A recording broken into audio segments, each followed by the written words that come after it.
मित्रांनो, जवळजवळ निम्मे IPL संपले आहे. 3 टीमला रामराम, 3 टीमा बाहेर झालेल्या आहेत.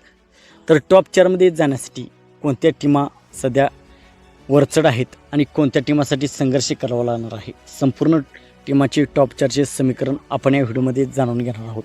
तर मित्रांनो, मी आहे सोमनाथ सरगर, आपण पाहतात क्रिकेट मराठी. तर मित्रांनो, सध्या निम्मे IPL संपलेलं आहे, निम्म्याच्या वरतीच IPL झालेलं आहे. तर सध्या पहिल्या क्रमांकावरती पंजाब किंग्सची टीम आहे. पंजाब किंग्स थोडक्यात प्लेऑफमध्ये पोचलेलं आहे. तर Mumbai Indians, Lucknow super giants आणि कोलकाता नाईट रायडर्स या टीमासाठी टॉप 4चे स्वप्न थोडी अवघड झालेलं आहे. या टीमाला जवळजवळ सर्व सामने जिंकावे लागतील. तर दिल्ली, चेन्नई, गुजरात आणि राजस्थान रॉयल्स या टीमांना अजून 2-3 पराभव झाले. तर याही टीमा टॉप 4च्या शर्यतीतून थोडक्यात बाहेर होण्याच्या मार्गावरती आहेत. तर Punjab Kings, Royal Challengers Bangalore, Sunriser Hyderabad या टीमा सध्या टॉप 4मध्ये जाण्याच्या शर्यतीत आहेत. पंजाब किंग्सचे 7 सामन्यांपैकी अजून एकही पराभव झालेला नाही. एक सामना फक्त पावसामुळे रद्द झालेला होता. तर 7 सामन्यांपैकी 6 विजय आणि त्यांचे 13 पट आहेत. त्यांचा 1 विजय, अजून 7 सामन्यांपैकी फक्त त्यांना 2 विजय महत्त्वाचे आहेत.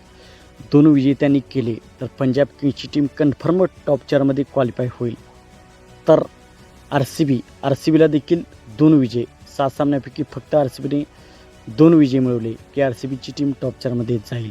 नंतर सनरायझर हैदराबादला 7 सामन्यांपैकी 3 विजय मिळवावे लागतील. राजस्थान रॉयल्सला 7 सामन्यांपैकी 3 विजय, गुजरात टायटन्सला 7 सामन्यांपैकी 4 विजय, चेन्नई सुपर किंग्सला 7 सामन्यांपैकी 5 विजय, दिल्ली कॅपिटल्सला 7 सामन्यांपैकी 5 विजय, कोलकाता नाईट रायडर्सला 7 सामन्यांपैकी 7 सामने त्यांना जिंकावे लागतील.